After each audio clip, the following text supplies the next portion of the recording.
sponsored by the government to go to UAE, yet again, Dubai to be precise. And then the next question people began to ask, that's when I decided to jump in on the conversation. Why are we going to Dubai? What are we going to Dubai to do? Is it because the rest of the world is going to Dubai and so we're going to Dubai as well?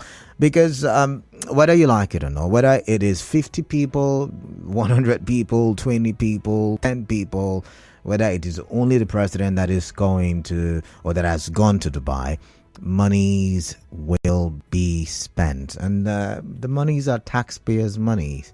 We just talked about the economy and how it is, somewhat scary that we have our foreign investors leaving, whether it is due to competition or not. We need as many competitions as possible in the marketplace. But you see, what now made me make this a conversation or make this a topic is the report that I saw on Premium Times newspaper, and it's captioned, Nigeria spends about 3 billion naira to send government officials to COP28. Now, this, I don't care about the number of people that are going there. Like I said, it's none of my business. Government will be government. But when you begin to spend the money, taxpayers' money, then it becomes my business. And so now I would like us to talk. But before I go into the various perspectives of this conversation that I have for you, I like to read, and it says the federal government is spending at least a minimum of 2.7 billion naira to sponsor delegates to attend the United Nations annual climate summit COP28, which started in Dubai last Thursday and will continue until at least 12th of December, at least 5 days from now. Now, Nigeria has 1,411 delegates, ranking third among countries with the highest numbers of delegates at the meeting. Only the host country UAE with 4,409 and Brazil 3,081 have more participants than Africa's most populous country, the article reads. Now, other delegates surpassing 1,000 participants include China, which registered 1,411 people just like Nigeria, followed by Indonesia with 1,229, Japan with 1,067, and Turkey with 1,045. Parties to this convention from Nigeria include government officials, representatives from the private sector, civil society, the voluntary sector, state governments, media, multilateral institutions, representatives of marginalized communities, and many others. Marginalized communities like, Niger Delta. Interesting. So Nigerians, many of whom are struggling to make ends meet, have been outraged by the size of the government's large delegations. And, the article did put the inflation rate into cognizance or into perspective. Talked about the budget deficit, which is somewhere above $9 billion. And also, asked the question, why 422 persons, that's the accurate figure, have been sponsored as delegation to COP28 by the government. Now, according to the Minister for Information, Mohammed Idris, he broke down the figure like this. 167 participants are from all ministries, 73 persons from federal parastatals and agencies. The presidency alone has got 67 officials. The National Assembly has got 40. The Federal Ministry of Environment has got 34. The National Council on Climate Change has got 32, and 9 participants from the Office of the Vice President. Now, if I were... Okay, and I'm not supposed to. But if I were to give my opinion, I would have, thought just maybe that the National Council of Climate Change and then the Ministry of Environment would have taken half of the people they sent, and maybe, people that will follow the president, just half of them, not 67. I'm wondering why 67. I'm wondering, is it the security? Is it the cook? health officials. Maybe 67 is enough. I do not know. But I don't think the other people need to go. I don't know. Maybe a representative of the National Assembly. Maybe.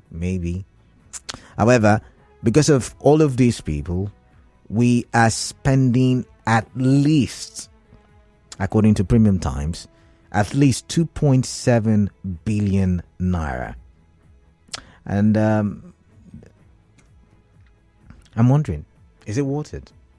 And that's what I want you to talk. So I decided to speak with someone who is an environmental activist or advocate, and he is currently at COP28, not on the sponsorship of the government, but I believe for his personal reasons, or maybe he has other sponsors. I don't know. I'm talking about Inimobasi, and I was supposed to have him on the show via the phone, but he said he will be in transit at the time and he will not have access to phone calls or internet access as well. So he sent a voice message. I asked him this question. Now, it is reported that the government will have spent about 3 billion naira by the end of COP28. How is this in any way an investment? Now, let's take a listen to what his answer is. Nigeria's delegation to the COP was simply too large. And that may explain why such a huge sum of money was spent for this participation. It's something, it should be a lesson, a learning curve for our leaders. That if the Nigerian government and its agencies spend sufficient time consulting one another, consulting citizens, they would reach a point where they have a concrete point, a concrete position to bring to the COP, and then just a handful of people, maybe a few, 100, 200 people could come here to do what more than 1,000 had to come for. We need to have sufficient negotiators and sufficient delegates at the conference, that is for sure, but not the size that we've seen this year. Certainly not. All right.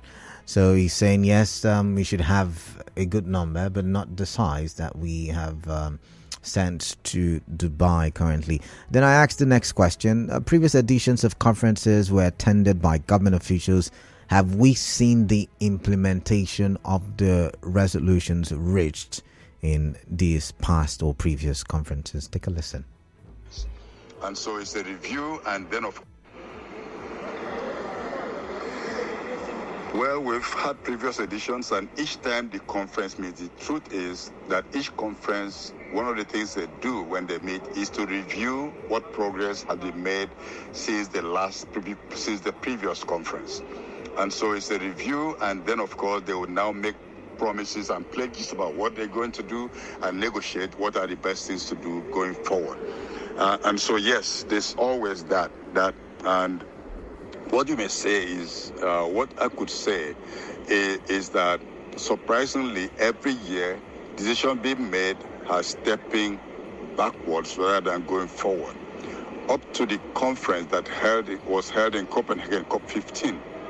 At that time, certain countries who are responsible for creating this problem by polluting the atmosphere were expected to cut emissions at a certain measurable level, and it was supposed to be a binding requirement.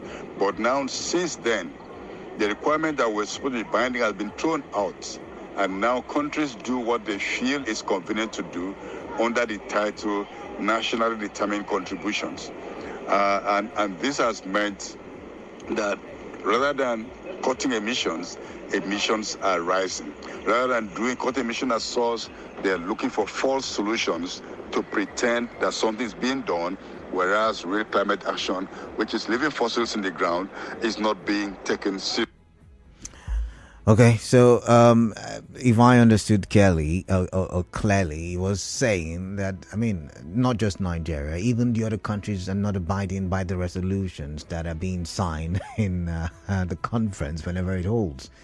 So it's just, let's go show our face, speak some very good English and, okay, maybe, I don't know if it's English to use there, but, speak some very good words and bamboozle them with wonderful speeches and come home and do what benefits the country.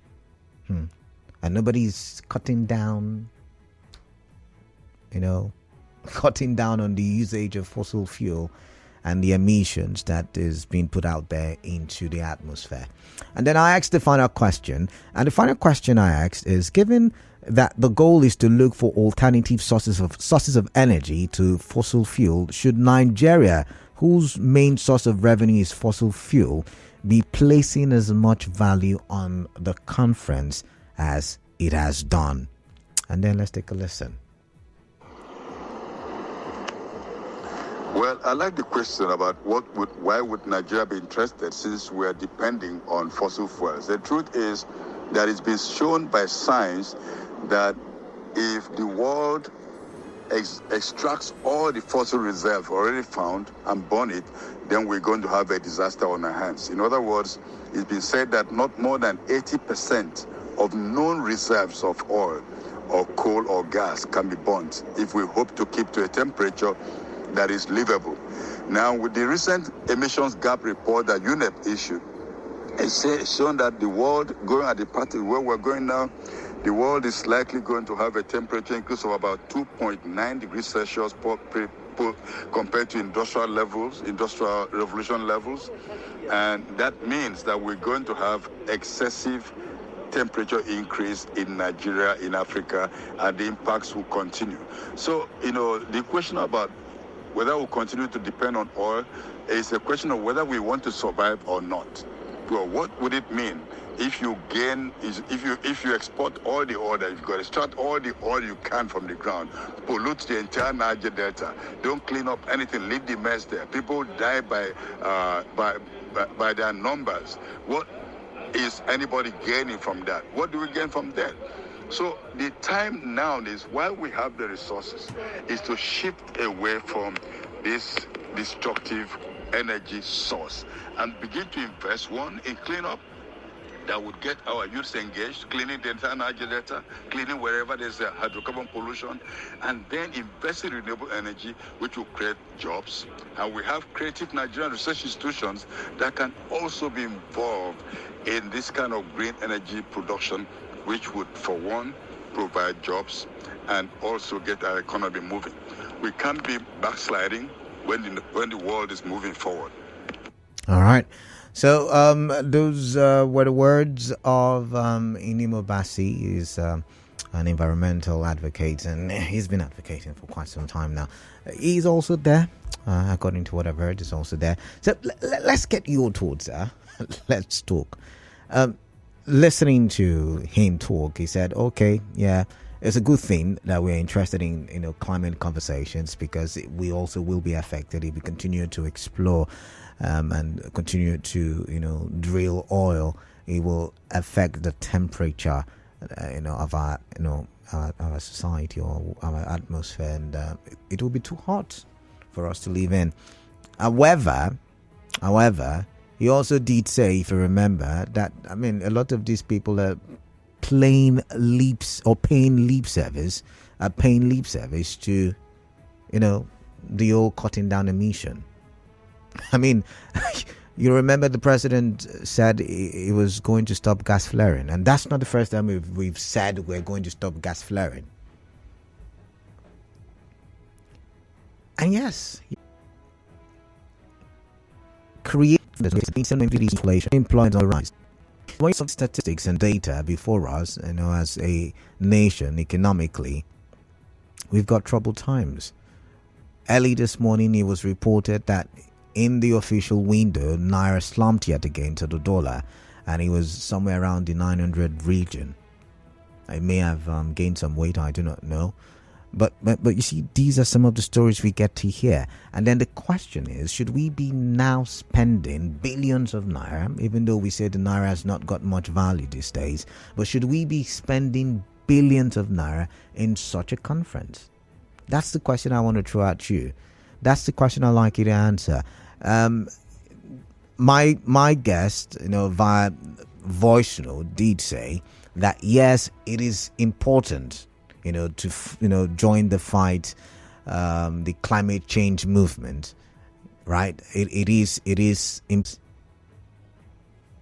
So If I'd like to get your thoughts, enough of me talking. 930002 and 0817-923-0003. WhatsApp number 0809030616. 270 is the list that will be sent when you talk about government delegates at COP28. What are your thoughts concerning that? What are you thinking concerning that? What do you think? Is that the right priority at this time? Is that what we should be focused on at this time? Or should we have spent that money somewhere else? In economics, they're obviously about the opportunity costs, right? Could spend somewhere else. I'm asking you, when we always say that issue of in power supply, with the issues there, we've got issues in main 002 and 0817-923-0003. This one says, good evening, Mr. KDB. This trip is just a misplaced priority by the federal government. They are just wasting the taxpayers' money. It is so sad as I speak now. The construction company handling the rehabilitation work on the Kaduna refinery has stopped as of today because of lack of funds. God will help the common man in this country. Comrade Oyibo prosper. How did you get that information? I do not know. I've not heard about it, so I can speak on that.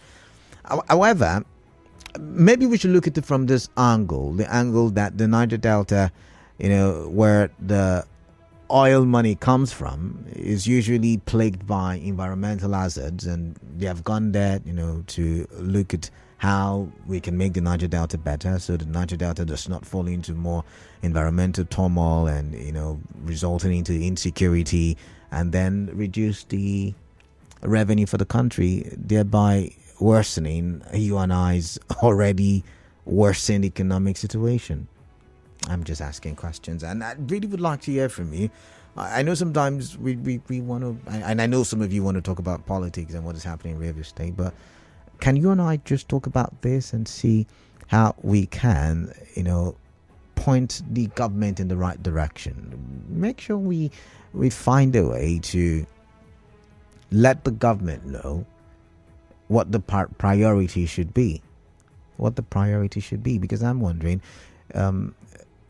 like the former governor would say, we cannot handle everything the same time. We cannot handle everything the same time. So we'd have to put them in an order of priority. And at this point, 2.7 billion naira being the list, is that a priority? Is that, or should that be our priority?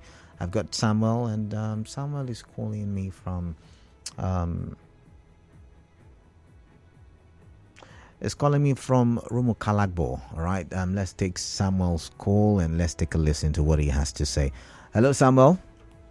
Welcome on the show. Yeah. Good evening. Yeah, greetings to you. Conversation.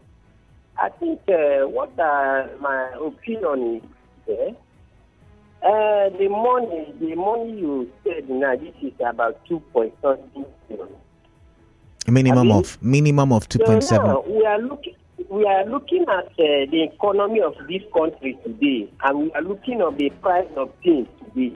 I think for me, I suggest that this money, if you go to the economy of this Nigeria today, they put this money into the economy of this Nigeria today, I think it will help a lot. I think that is what we are really lacking.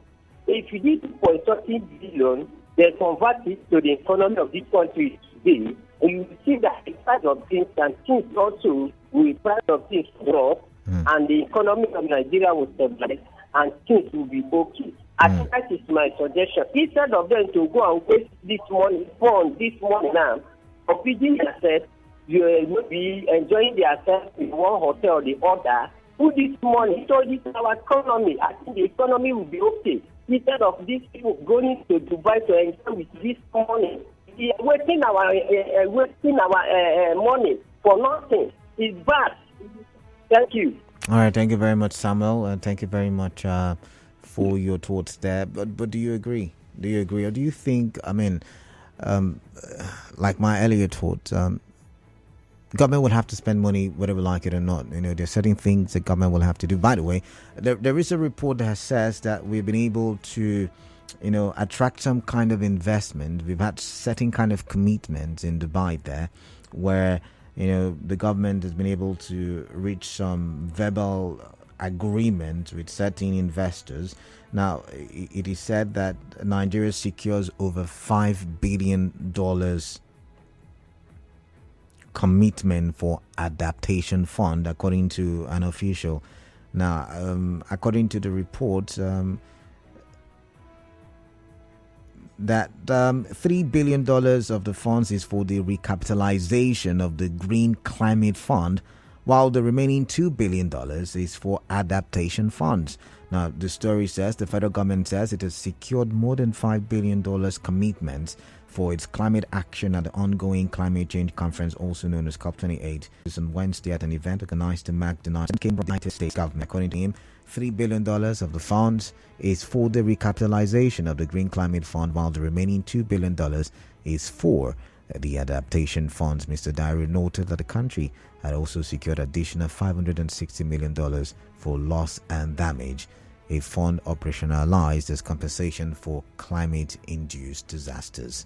So, yeah, on one hand, maybe we're meeting investors, we were able to, but the question then is, are we really in a situation where our environment is as battered and destroyed as we see in other parts of the world? I'm not saying, in Niger Delta, yes, to an extent, but is it really the priority? And that's the question.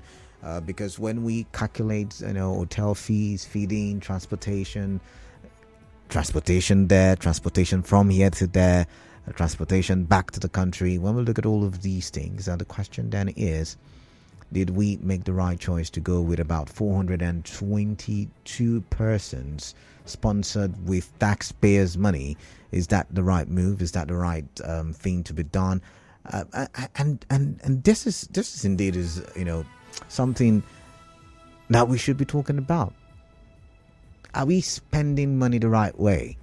That's basically what I want us to talk about. Are we spending money the right way?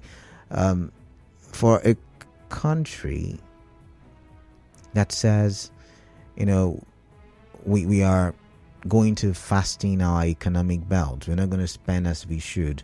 We're going to make sacrifices. We should make sacrifices. Do we have our priorities right? Do we have our opportunity costs right? And see, I'll tell you why I'm asking this question. Now, I'll paint a picture. So you are a family man. You've got, you have, kids. You have a wife and kids, or you are a woman. You have a husband and kids, and then you're running your home. And yes, you have, school fees to pay. You've got house rent to pay. You've got, some very pertinent issues to settle. And then there is this conference in, would I say Abuja, for instance. You live in Riverton, and there's a conference in Abuja, and you would have to pay flight to Abuja. You would have to pay for hotel room for 3-4 days, and that will cost you a lot of money, right? And that conference is also a good conference. The conference is going to teach you on how to raise your kids, how to raise your children in this time where the moral values have dropped. And it's going to be a very important conference, trust me, because if your child gets to join the bad gang, then all of your efforts would have been in vain. So it's still a wonderful conference. But at that time, the question in my head is, would you travel to Abuja to attend the conference, or would you try to settle all the pertinent bills in front of you, like the school fees, like the house rent, like money for feeding, and some other pertinent and silent issues? These are some of the questions, and that's the picture in my head when I am talking COP28. That's the picture in my head when I'm asking the question: 2.7 million naira minimum to be spent at COP28. Are we doing the right thing? Have we done the right thing? Is this the right move? I'm wondering. But let's open the phone lines once again. I do not know what's wrong. 0817-923-0002 and 0817-923-0003. So a man who owns and runs a funeral home really should not be too excited about medical breakthrough. Nigeria depends on oil. Spending about 3 billion naira of taxpayers' money is really not necessary. Exploits Dan, my name is. But we also need to understand what we're doing to our environment. That's why they go. But this one says the amount of money spent on COP28 is enough to fully decarbonize 600 homes in Nigeria. Nigerians should demand from the government a solar plant manufacturing in Nigeria, so we stop the importation of solar products in Nigeria. 200 billion naira is sufficient to start a green plant of capacity of 5 gigawatts than wasting money going to COP every year. Thanks, Triumph for Port Harcourt. All right, if you say so. Okay. Thank you very much for those messages, but keep those calls coming in. I'd like to hear from you. 0817 923 0002 and 0817 923 0003. While I'm waiting for your calls, I'll play the voice notes from Inimo Bassi once again as he is there, and these are his thoughts. Nigeria's delegation to the COP was simply too large, and that may explain why such a huge sum of money was spent for this participation. It's something, it should be a lesson, a learning curve for our leaders, that if the Nigerian government and its agencies spend sufficient time consulting one another, consulting citizens, they would reach a point where they have a concrete point, a concrete position to bring to the COP, and then just a handful of people, maybe a few, 100, 200 people could come here to do what more than 1,000 had to come for. We need to have sufficient negotiators and sufficient delegates at the conference, that is for sure, but not the size that we've seen this year. Certainly not. Okay, he also said, and let's take a listen again. At each conference, one of the things they do when they meet is to review what progress has been made since the previous conference.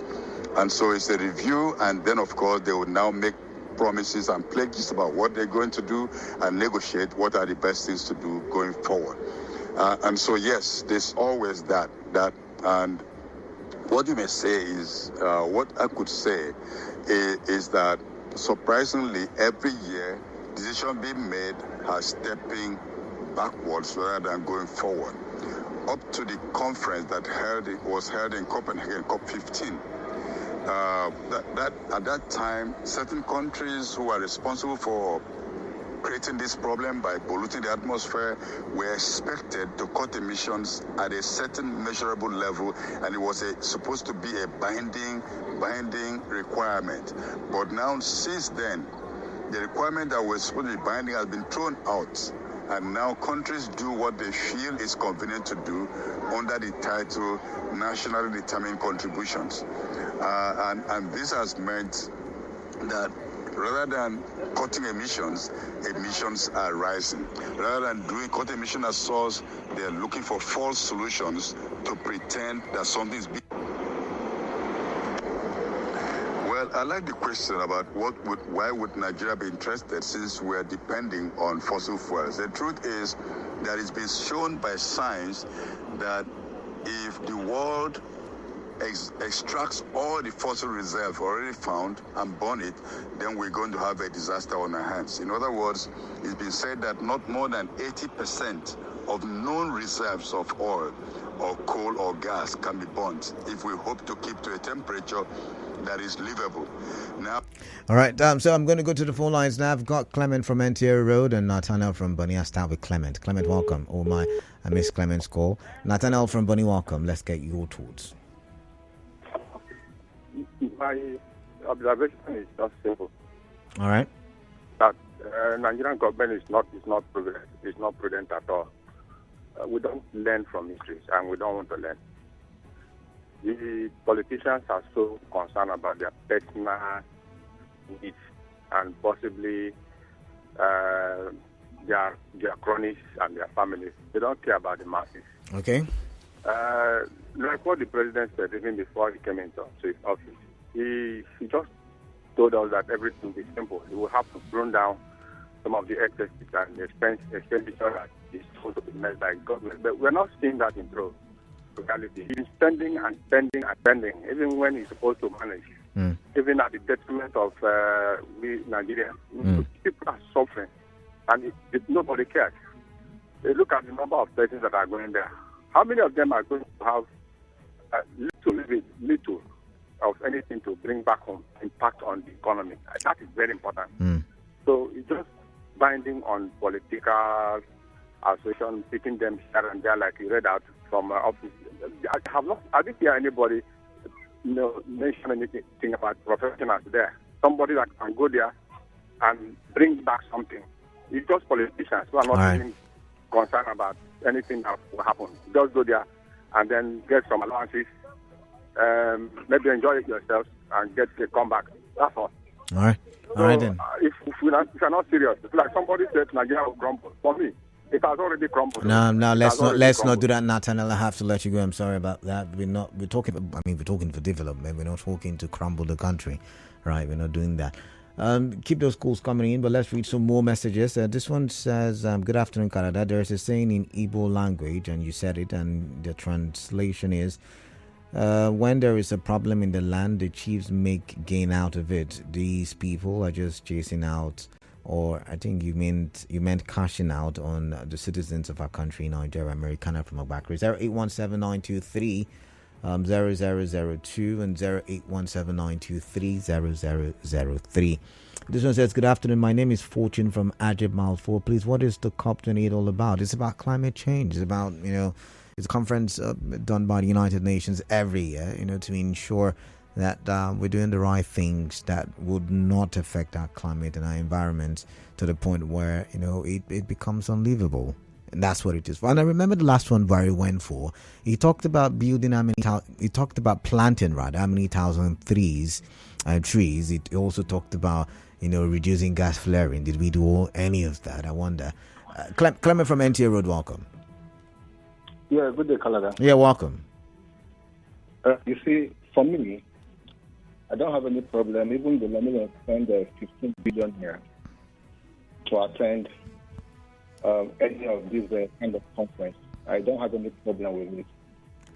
However, it is the impact that you are bringing back home with any amount you have spent in attending such conference.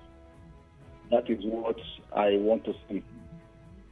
We've heard, or in fact, we've seen, just like the one you just said a while ago, where the ones that Wally attended, even to now, we have not seen any return on that kind of investment that was made, where they will tell you it's logistics. Now, who are the persons that have attended this conference? If you ask me, I don't know.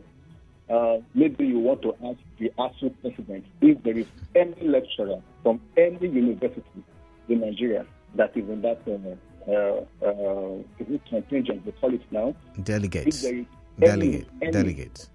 I am very sure that you will not find any member from any university, any lecturer or professor from a university who is interfacing with students when the person comes back to say, okay, I was at this conference, this is what is obtainable globally now where climate change is concerned, so that we can use it to improve our system.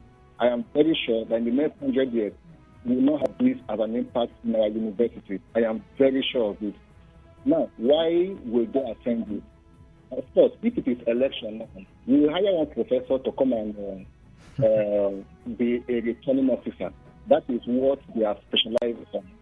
A returning officer is what they use our professors for. Now, these are the places where you can use our professors for. They will not even think of it. Even the professors themselves, I'm not even sure they will even think about it. But when we come to election now, you will see them speaking big grammar on radio, and they're coming to be returning officers. Now, they will not come and be returning officers and this kind of conference here. Thank you. All right, thank you very much. But Clement, you have to ask yourself, who will fund it? Because the lecturers are crying and saying, we don't even have enough. We're not paid enough. We earn a meager amount. And these are some of the issues. And that's why, yet again, I mean, you've raised a good one. The professors, the educational sector, should be carried along. But then again, is it in such things, should that money not be, put into making the educational sector work and work optimally? Should it not be used in, making other sectors that are not working as it should be work? And that's the conversation we're trying to have. And that's what we're trying to talk about.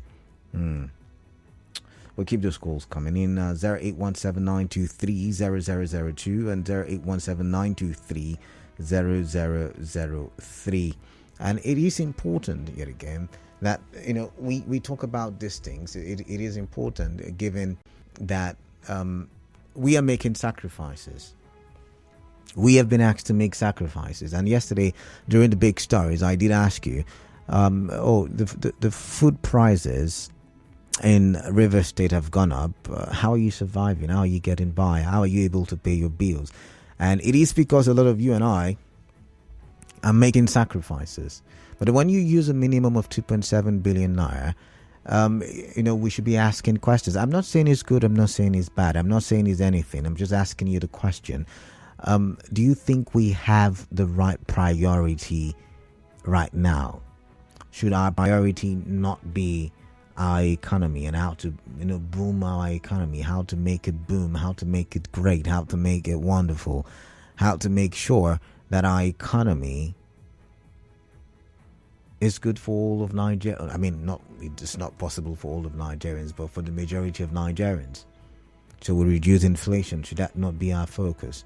Should our focus not be how to ensure that local production, becomes very solid in the country? Should our conversations not be about how to make sure Nigeria's currency, naira, gains a lot of weight? Gains a lot of but you get what I'm talking about, right? Because even right now, according to the 4 p.m. news, the business news, the dollar to the naira is 802 naira, 89 kobo. Yeah. So you see, the naira, that should be what we should be worried about. We should be worried about how to strengthen the naira and make it, so that Nigerians can survive. And I'm just wondering, how will this impact directly? Yet again, I've not said it's not good. My guest did say it is a good thing that Nigeria is attending, so that we can learn the tips and we can have information on how to go about this. But the question I'm asking is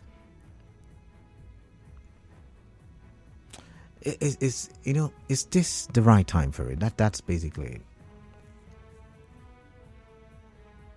Is this the right time for it? And talking about environment, flooding usually would happen. It's a miracle it didn't come this year, but flooding usually would happen. Should we not be putting money into building dams, because the dams are are needed, so that when Cameroon opens the Lagdo Dam, we would have something to contain the water coming in? Should that not be the priority? I'm looking at it from different angles, different sections, different perspectives. But obviously it's not something a lot of you are interested in, so maybe we should skip the topic. Let's get to this one. This one says, this is an Owambe government. Anybody who thinks that this government has solutions to the nation's problems is living in fool's paradise. Francis from Oigo, right? If you say so. But then again, I still would ask the questions, because I would have to ask the questions, really.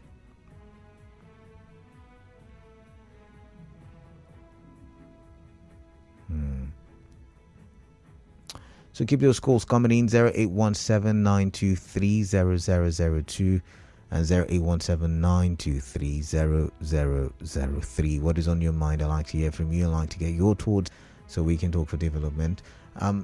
Do you think this is the right move? I'm not saying they shouldn't have. Of course, I don't think anybody's saying nobody should have gone, right? Nobody should have gone full cop, or government shouldn't have sent anybody or sponsored anybody. But the question is, the amount they have spent, is it a reasonable amount given priorities, given our opportunity costs, given the things? So I think do I have a break? I don't know if we've got a break, but I still will take calls at 817-923-0002 and 0817-923-0003. Of course, for those of you who are waiting for the political conversation, we'll have it by 5. I intend to put it up by 5. But I was hoping we could, have some intellectual conversation for development where you and I don't know if it's the phone lines because I see the number, I see the lines blinking and then it cuts off. But what do I know? Let's see. This one says, my name is David from Port Harcourt. Dear presenter, it's very sad that our leaders in the country have failed to utilize the gains from the crude oil for the benefit of most citizens over the years. And tightening of the benefit or something else. Spending further for the conference is a total waste. You said Ida is calling from Inkoro. Ida, welcome. What is on your mind? Okay.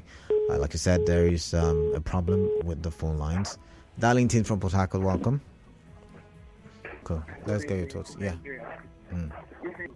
Can you be audible, Darlington? You seem far from your phone. It's not. You sending some persons down there to go and do nothing.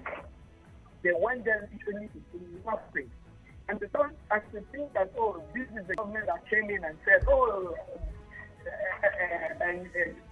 now it's going to cut down on so many things and all that to ensure that Nigeria is taking to permanent side and all that. But I'm seeing the things that we're seeing from the KDP. Canada, here it is finally. This government should not do Nigeria. Nigerians, it's time. If there's no need for us to live in the nation, then they should let us know. They should let us know. Because you can't come and deceive 200 and something million Nigerians and tell them that you're going to a church. You're not using it's not from yet. I've got to let you go. But that means it's not yet the end of December, so maybe we should give them some more time and let's see how that will play out. But let's keep those calls coming in. And this one says, honestly, they have wasted our money. They didn't have to attend in such a number. The oil we have is yet to be utilized. Will they be able to implement what those first world countries are demanding in the name of going green? What a pity. Flat F from Port Harcourt. Flat F, I beg your pardon, you do have a point. But let's take this calls and see. 0817 923